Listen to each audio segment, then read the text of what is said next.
എല്ലാ വിദ്യാർത്ഥികൾക്കും പുതിയൊരു വീഡിയോയിലേക്ക് സ്വാഗതം.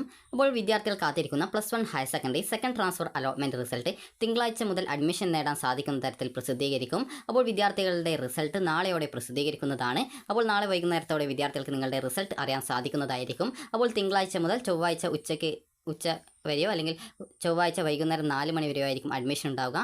അപ്പോൾ അഡ്മിഷൻ എടുക്കേണ്ട ലാസ്റ്റ് ഡേറ്റ് ചിലപ്പോൾ 4 മണി വരെയോ അല്ലെങ്കിൽ ഉച്ചയ്ക്ക് 2 മണി വരെയോ ആവാനാണ് സാധ്യത. അപ്പോൾ വിദ്യാർത്ഥികൾക്ക് ഈ ഒരു തിങ്കളാഴ്ച മുതൽ അഡ്മിഷൻ അതായത് ട്രാൻസ്ഫർ ലഭിച്ച സ്കൂളിൽ പോയിട്ട് അഡ്മിഷൻ നേടാൻ സാധിക്കുന്നതാണ്. ഇനി ഒരു തേർഡ് ട്രാൻസ്ഫർ അലോട്ട്മെൻറ്റ് ഉണ്ടായിരിക്കുന്നതല്ല എന്നുള്ളത് വിദ്യാർത്ഥികളെ അറിയിക്കുകയാണ്. കാരണം ഇനി സ്പോട്ട് അഡ്മിഷനാണ് ഉള്ളത്. അപ്പോൾ തിങ്കളാഴ്ച സ്പോട്ട് അഡ്മിഷനുമായി ബന്ധപ്പെട്ടുള്ള വേക്കൻസി ലിസ്റ്റ് തിങ്കളാഴ്ച ചൊവ്വാഴ്ച അതായത് ജൂലൈ 6-ാം തീയതി ഉച്ചയോടെ പ്രസിദ്ധീകരിക്കുന്നതായിരിക്കും. അപ്പോൾ വിദ്യാർത്ഥികൾക്ക് ഉച്ചയ്ക്ക് 2 മണി വരെയോ അല്ലെങ്കിൽ വൈകുന്നേരം 4 മണി വരെ ആയിരിക്കും ഈ ഒരു ട്രാൻസ്ഫറിൻ്റെ ആ ഒരു അഡ്മിഷൻ ഉണ്ടായിരിക്കുക. അത് കൃത്യമായിട്ട് വിദ്യാർത്ഥികളെ അറിയിക്കുന്നതാണ്. അപ്പോൾ അഡ്മിഷൻ എടുക്കേണ്ട ലാസ്റ്റ് ഡേറ്റ് സംബന്ധിച്ച് ചെറിയൊരു മാറ്റം ഉണ്ടാവാൻ സാധ്യതയുണ്ട്. എന്നാൽ വിദ്യാർത്ഥികൾക്ക് തിങ്കളാഴ്ച മുതൽ ചൊവ്വാഴ്ച ഉച്ചവരെയോ അല്ലെങ്കിൽ വൈകുന്നേരം 4 മണി വരെ ആയിരിക്കും അഡ്മിഷൻ ഉണ്ടായിരിക്കുക. അപ്പോൾ വിദ്യാർത്ഥികൾക്ക് ട്രാൻസ്ഫർ ലഭിക്കുകയാണെങ്കിൽ തിങ്കളാഴ്ച തന്നെ പോയിട്ട് നിങ്ങൾ അഡ്മിഷൻ നേടാനായിട്ട് ശ്രദ്ധിക്കേണ്ടതാണ്. ഇനി ഈ ഒരു ട്രാൻസ്ഫർ അലോട്ട്മെൻറ്റ് റിസൾട്ട് എങ്ങനെ പരിശോധിക്കാം എന്നുള്ളത് വിദ്യാർത്ഥികൾക്ക് അടുത്തതായിട്ട് നോക്കാം. അപ്പോൾ ആദ്യം തന്നെ വിദ്യാർത്ഥികൾ ചെയ്യേണ്ടത് hscap.kerala.gov.in എന്ന വെബ്സൈറ്റ് ഓപ്പൺ ചെയ്യുക. അപ്പോൾ വിദ്യാർത്ഥികൾ ഈ ഒരു വെബ്സൈറ്റ് ഓപ്പൺ ചെയ്ത ശേഷം റിസൾട്ട് വന്നു കഴിഞ്ഞാൽ കാൻഡിഡേറ്റ് ലോഗിൻ എന്ന് പറഞ്ഞുകൊണ്ട് കാണാൻ സാധിക്കും. അതിൽ ക്ലിക്ക് ചെയ്തുകൊണ്ട് നിങ്ങളുടെ ആപ്ലിക്കേഷൻ നമ്പർ അതുപോലെ പാസ്വേഡ്, ജില്ല എന്നിവ നൽകി ലോഗിൻ ചെയ്യുക. നിങ്ങൾ സ്പോർട്സ് കോട്ടയുടെ ആപ്ലിക്കേഷൻ നമ്പറും പാസ്വേഡും ജില്ലയുമാണ് ഉപയോഗിച്ചത് ഈ ഒരു ട്രാൻസ്ഫറിന് അപ്ലൈ ചെയ്തിട്ടുണ്ടായിരുന്നത്. അത് സ്പോർട്സ് കോട്ടയിലായിരുന്നു അഡ്മിഷൻ കിട്ടിയിട്ടുണ്ടായിരുന്നതെങ്കിൽ സ്പോർട്സ് കോട്ടയുടെ ലോഗിനും അതുപോലെ തന്നെ കാൻഡിഡേറ്റ് ലോഗിൻ SWSY മെറിറ്റ് കോട്ടയിലാണ് അലോട്ട്മെൻറ്റ് ലഭിച്ചിട്ടുള്ളതെങ്കിൽ ആ ഒരു മെറിറ്റ് കോട്ടയുടെ ആപ്ലിക്കേഷൻ നമ്പറും പാസ്വേഡും ജില്ലയും നൽകി ലോഗിൻ ചെയ്യേണ്ടതാണ്. ലോഗിൻ ചെയ്ത് കഴിഞ്ഞാൽ വിദ്യാർത്ഥികൾക്ക് അലോട്ട്മെൻറ്റ് കിട്ടിയിട്ടുണ്ട് എങ്കിൽ congratulations, you have got transfer allotment എന്നും ഏത് സ്കൂളിൽ അതുപോലെ തന്നെ ഏത് കോഴ്സിൽ അതുപോലെ എത്രാമത്തെ ഓപ്ഷനിലാണ് അലോട്ട്മെൻറ്റ് കിട്ടിയിട്ടുള്ളത് എന്നുള്ള ഡീറ്റെയിൽസ് അതിൽ നൽകിയിട്ടുണ്ടായിരിക്കും. അതുപോലെ തന്നെ വിദ്യാർത്ഥികൾക്ക് അലോട്ട്മെൻറ്റ് കിട്ടിയിട്ടില്ല എങ്കിൽ sorry you have no transfer എന്ന് പറഞ്ഞുകൊണ്ട് ചുവപ്പ് കളറിൽ കാണാൻ സാധിക്കും. അഥവാ നിങ്ങൾ ആപ്ലിക്കേഷൻ കൺഫേം ചെയ്യാൻ വിട്ടുപോയിട്ടുള്ള വിദ്യാർത്ഥികൾ ആണെങ്കിൽ യുവർ ആപ്ലിക്കേഷൻ നോട്ട് കൺഫേംഡ് എന്ന് പറഞ്ഞുകൊണ്ട് കാണാം. അതുപോലെ hence your application does not consider for transfer എന്ന് പറഞ്ഞുകൊണ്ടും കാണാൻ സാധിക്കും. അതായത് നിങ്ങളുടെ അപേക്ഷ അഥവാ നിങ്ങൾ കൺഫേം ചെയ്യാൻ വിട്ടുപോയിട്ടുണ്ടായിരുന്നുവെങ്കിൽ നിങ്ങളുടെ അപേക്ഷ കൺഫേം ചെയ്തിട്ടുണ്ടായിരുന്നില്ല.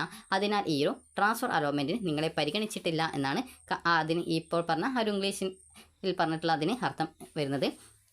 അപ്പോൾ നിങ്ങൾക്ക് ഈ ഒരു അലോട്ട്മെൻറ്റ് ലഭിച്ചിട്ടുണ്ട് എങ്കിൽ അല്ലെങ്കിൽ ലഭിച്ചിട്ടില്ല എങ്കിലും നിങ്ങൾക്ക് ട്രാൻസ്ഫർ അലോട്ട് റിസൾട്ട്സ് എന്നുള്ള ലിങ്കിൽ ക്ലിക്ക് ചെയ്യുക. ക്ലിക്ക് ചെയ്ത ശേഷം വിദ്യാർത്ഥികൾക്ക് അവിടെ കാണാനായിട്ട് സാധിക്കുന്നതാണ് യുവർ റാങ്ക് ഡീറ്റെയിൽസ് എന്ന് പറഞ്ഞുകൊണ്ട് കാണാൻ സാധിക്കും. അതിൽ ക്ലിക്ക് ചെയ്ത് നിങ്ങളുടെ റാങ്കും അതുപോലെ തന്നെ അവിടെ അലോട്ട്മെൻറ്റ് ലഭിച്ച അലോട്ട്മെൻറ്റ് ലഭിച്ച ട്രാൻസ്ഫർ കിട്ടിയുള്ള ആ ഒരു വിദ്യാർത്ഥിയുടെ റാങ്കും നിങ്ങൾക്ക് മനസ്സിലാക്കാം. അലോട്ട്മെൻറ്റ് ലഭിച്ച വിദ്യാർത്ഥികൾക്ക് പ്രിൻറ്റ് അലോട്ട്മെൻറ്റ് ലെറ്റർ എന്ന് പറഞ്ഞിട്ടുള്ള ലിങ്ക് കാണാം. അതിൽ ക്ലിക്ക് ചെയ്തുകൊണ്ട് നിങ്ങളുടെ അലോട്ട്മെൻറ്റ് ലെറ്റർ ഡൗൺലോഡ് ചെയ്ത് എടുക്കാവുന്നതാണ്. അതുപോലെ തന്നെ നിലവിൽ പഠിക്കുന്ന സ്കൂളിൽ തന്നെ മറ്റൊരു കോഴ്സിലാണ് നിങ്ങൾക്ക് അലോട്ട്മെൻറ്റ് ലഭിച്ചതെങ്കിൽ, അതായത് ഇപ്പോൾ നിലവിൽ പഠിക്കുന്ന സ്കൂളിൽ നിങ്ങൾ കൊമേഴ്സോ അല്ലെങ്കിൽ ഹ്യൂമാനിറ്റീസോ ആണ്, അതിൽ നിന്നും ബയോളജി സയൻസിലേക്കോ അല്ലെങ്കിൽ കമ്പ്യൂട്ടർ സയൻസിലേക്കോ അല്ലെങ്കിൽ നിങ്ങൾക്ക് കൊമേഴ്സിലേക്കോ ഹ്യൂമാനിറ്റീസിലേക്കോ ഒക്കെയാണ് ആ ഒരു സെയിം സ്കൂളിൽ തന്നെ മറ്റൊരു കോഴ്സിലേക്കാണ് മാറ്റം കിട്ടിയിട്ടുള്ളതെങ്കിൽ അതിൻ്റെ ഭാഗമായിട്ട് എക്സ്ട്രാ വല്ല ഫീസ് വരികയാണ് എങ്കിൽ വിദ്യാർത്ഥികൾ ആ ഒരു ഫീസ് അടച്ചാൽ മതി. അതുപോലെ തന്നെ ഈ ഒരു ഫീസ് എക്സ്ട്രാ എന്ന് പറയുന്നത് നിങ്ങൾക്ക് ഏകദേശം ഒരു 100 മുതൽ 200 രൂപ വരെയൊക്കെയാണ് വരികയുള്ളൂ. നിങ്ങൾക്കിപ്പോൾ ഈ ഒരു കൊമേഴ്സിൽ നിന്ന് സയൻസിലേക്കോ കമ്പ്യൂട്ടർ സയൻസിലേക്കോ ആണ് കിട്ടുന്നതെങ്കിൽ ഏകദേശം 100 മുതൽ 150 രൂപ വരെയൊക്കെയാണ് വരിക. അതായത് മിനിമം ജസ്റ്റ് 100 അല്ലെങ്കിൽ 200 രൂപ അതിനുള്ളിൽ മാത്രമേ വരുള്ളൂ. അതുപോലെ തന്നെ ഇതുവരെ യൂണിഫോം വാങ്ങിക്കാത്ത വിദ്യാർത്ഥികൾ ഉണ്ടെങ്കിൽ യൂണിഫോം വാങ്ങിക്കാനായിട്ട് ശ്രദ്ധിക്കേണ്ടതാണ്. കാരണം ഇനിയൊരു ട്രാൻസ്ഫർ ഒന്നും ഉണ്ടായിരിക്കുന്നതല്ല.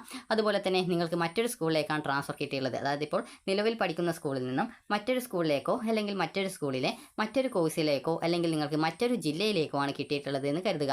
അപ്പോൾ അങ്ങനെയെങ്കിൽ നിങ്ങൾ നിലവിൽ പഠിക്കുന്ന ഈ ഒരു സ്കൂളിലെ അഡ്മിഷൻ ഓട്ടോമാറ്റിക്കലി ഡിലീറ്റ് ആവുകയും പുതുതായിട്ട് നിങ്ങൾക്ക് എവിടെയാണോ കിട്ടിയത് ആ ഒരു സ്കൂളിൽ പോയിട്ട് അഡ്മിഷൻ എടുക്കുകയും ചെയ്യേണ്ടതാണ്. അതുപോലെ നിലവിൽ അഡ്മിഷൻ നേടിയിട്ടുള്ള സ്കൂളിൽ നിന്നും നിങ്ങൾക്ക് നിങ്ങളുടെ ഈ ഒരു അഡ്മിഷൻ ഫീസ് ഒഴികെയുള്ള എല്ലാവിധ ഡോക്യുമെൻറ്റുകളും നിങ്ങൾക്ക് തിരിച്ചു തരികയും അതുപോലെ തന്നെ PTA ഫണ്ട്, കോഷൻ ഡെപ്പോസിറ്റ് എന്നിവ നിങ്ങൾക്ക് തിരിച്ചു തരികയും ചെയ്യുന്നതാണ്. എന്നാൽ അഡ്മിഷൻ ഫീസ് തിരിച്ചു തരുന്നതല്ല.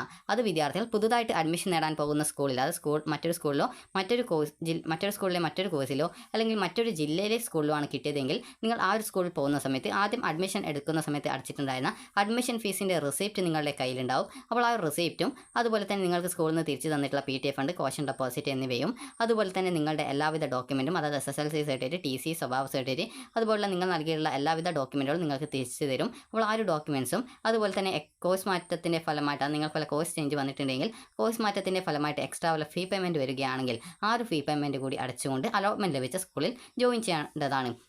അതുപോലെ തന്നെ ആ ഒരു സ്കൂളിലെ യൂണിഫോം വാങ്ങിക്കാനായിട്ട് ഏകദേശം ഒരു 1000-1500 രൂപയോളം ഫീസ് വരുന്നതാണ്. അപ്പോൾ അതുകൂടി എക്സ്ട്രാ നിങ്ങളുടെ കയ്യിൽ സൂക്ഷിക്കേണ്ടതാണ്. സൂക്ഷിക്കാനല്ല, ജസ്റ്റ് എടുത്തിട്ട് പോവേണ്ടതാണ്. അപ്പോൾ അതുപോലെ തന്നെ നിങ്ങളുടെ അലോട്ട്മെൻറ്റ് ലെറ്ററും എടുക്കേണ്ടതാണ്. നിലവിൽ അലോട്ട്മെൻറ്റ് ലഭിച്ച നിലവിൽ അഡ്മിഷൻ നേടിയിട്ടുള്ള സ്കൂളിൽ നിന്നും മറ്റൊരു കോഴ്സിലേക്ക് കിട്ടിയിട്ടുള്ള വിദ്യാർത്ഥികൾ പ്രത്യേകിച്ച് നിങ്ങൾ എക്സ്ട്രാ ഫീസ് മാത്രം നൽകിയാൽ മതിയാകും. എന്നാൽ മറ്റൊരു സ്കൂളിൽ അലോട്ട്മെൻറ്റ് ലഭിച്ച വിദ്യാർത്ഥികൾ ആണെങ്കിൽ നിങ്ങൾ പോകുന്ന സമയത്ത്, അതായത് പുതുതായിട്ട് നിങ്ങൾ അഡ്മിഷൻ എടുത്ത സ്കൂളിൽ അഡ്മിഷൻ എടുക്കാൻ പോകുന്നതിന് മുമ്പായിട്ട് നിലവിൽ അഡ്മിഷൻ നേടിയിട്ടുണ്ടായിരുന്ന സ്കൂളിൽ നിന്നും നിങ്ങളുടെ ഡോക്യുമെൻറ്റ്സ് ഒക്കെ തിരിച്ചു വാങ്ങി പുതുതായിട്ട് എവിടെയാണോ കിട്ടിയിട്ടുള്ളത് അവിടെ പോയിട്ട് അഡ്മിഷൻ എടുക്കേണ്ടതാണ്. അപ്പോൾ നിലവിൽ അഡ്മിഷൻ ലഭിച്ചിട്ടുള്ള സ്കൂളിൽ നിന്നും മറ്റൊരു കോഴ്സിലേക്ക് കിട്ടിയിട്ടുള്ള വിദ്യാർത്ഥികൾ പ്രത്യേകിച്ച് ഒന്നും ചെയ്യേണ്ടതില്ല. നിങ്ങൾ എക്സ്ട്രാ ആയിട്ട് വല്ല ഫീ പേയ്മെൻറ്റ് ഉണ്ടെങ്കിൽ അത് മാത്രം അടച്ചാൽ മതിയാകും. അതുപോലെ തന്നെ നിങ്ങൾക്ക് നിലവിലെ സ്കൂളിൽ തന്നെ മറ്റൊരു കോഴ്സിലേക്കാണ് മാറ്റം ലഭിച്ചതെങ്കിൽ നിങ്ങളുടെ രക്ഷിതാവിനെ കൂട്ടിയിട്ട് പോവേണ്ട ആവശ്യമില്ല. അത് നിങ്ങൾ തന്നെ അങ്ങ് പോയിട്ട് ആ ഒരു എക്സ്ട്രാ ഫീ ഉള്ളത് അടച്ചാൽ മതി. അതേസമയം നിങ്ങൾക്ക് മറ്റൊരു സ്കൂളിൽ കിട്ടിയിട്ടുള്ളതാണെങ്കിൽ, മറ്റൊരു സ്കൂളിലേക്ക് ട്രാൻസ്ഫർ കിട്ടിയതാണെങ്കിൽ നിങ്ങൾ അഡ്മിഷൻ എടുക്കാൻ പോകുന്ന സമയത്ത് നിങ്ങളുടെ രക്ഷിതാവിനെയും കൂടി കൂട്ടേണ്ടതാണ്. അപ്പോൾ വിദ്യാർത്ഥികൾക്ക് ഈ ഒരു വീഡിയോ ഉപകാരപ്രദമായിട്ടുണ്ടെന്ന് കരുതുന്നു. ട്രാൻസ്ഫർ അലോട്ട്മെൻറ്റിൽ അപേക്ഷിക്കുകയും എന്നാൽ ട്രാൻസ്ഫർ കിട്ടാതിരിക്കുകയും ചെയ്തിട്ടുള്ള വിദ്യാർത്ഥികൾക്ക് നിലവിൽ അഡ്മിഷൻ നേടിയിട്ടുള്ള സ്കൂളിൽ തന്നെ തുടർന്ന് പഠിക്കാവും.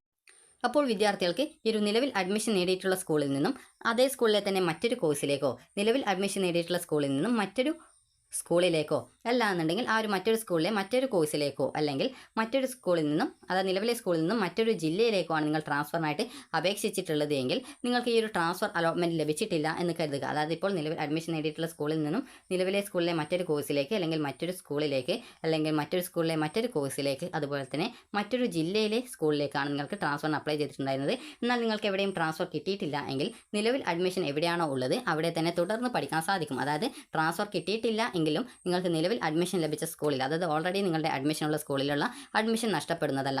എന്നാൽ നിങ്ങൾക്ക് ട്രാൻസ്ഫർ അലോട്ട്മെൻറ്റ് കിട്ടിയിട്ടുണ്ട് എങ്കിൽ നിലവിലെ അഡ്മിഷൻ നഷ്ടപ്പെടുന്നതായിരിക്കും. അതായത് ഒരു വിദ്യാർത്ഥിക്ക് ഇപ്പോൾ മറ്റൊരു കോഴ്സിലേക്കോ സ്കൂളിലേക്കോ അല്ലെങ്കിൽ മറ്റൊരു ജില്ലയിലേക്കോ ട്രാൻസ്ഫർ അനുവദിക്കുന്ന സമയത്ത് ഇവിടെ അഡ്മിഷൻ കിട്ടുന്ന സമയത്ത് ആദ്യം ലഭിച്ച സീറ്റ് പോവുകയും ഇവിടെ മറ്റൊരു വിദ്യാർത്ഥിക്ക് അവിടേക്ക് ട്രാൻസ്ഫർ നൽകുകയും ചെയ്യും, അല്ലെങ്കിൽ അവിടെ വേക്കൻസി ആയിട്ട് ഒഴിച്ചിടുകയും ചെയ്യും. അപ്പോൾ അതുകൊണ്ട് തന്നെ വിദ്യാർത്ഥികൾ ശ്രദ്ധിക്കേണ്ടത്, ട്രാൻസ്ഫർ കിട്ടിക്കഴിഞ്ഞാൽ നിർബന്ധമായിട്ടും വിദ്യാർത്ഥികൾ അഡ്മിഷൻ നേടേണ്ടതാണ്.